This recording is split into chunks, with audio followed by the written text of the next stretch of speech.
تو موبائل کے متعلق بہت سارے احکامات ہیں۔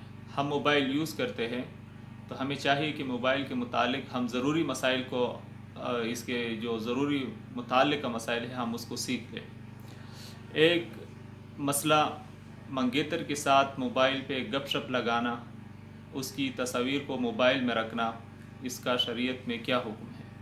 تو یاد رکھیے کہ جب تک آپ کی نکاح نہ ہو چکا ہو کسی عورت کے ساتھ، اس وقت تک وہ اجنبی شمار ہو جائے گی۔ اگرچہ آپ کی منگنی ہو چکی ہو لیکن نکاح نہ ہوا ہو تو اس صورت میں یہ لڑکی اجنبی متصور ہوگی۔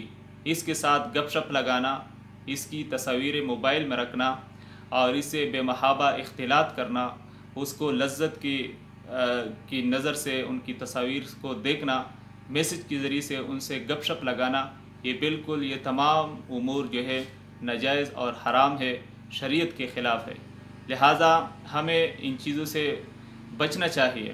یہ بالکل ناجائز کام ہے، اور یہ کام تصویر رکھنا یہ تو ویسے بھی جو ہے نا درست بات نہیں ہے، تو اگر ان سے بچنا چاہیے۔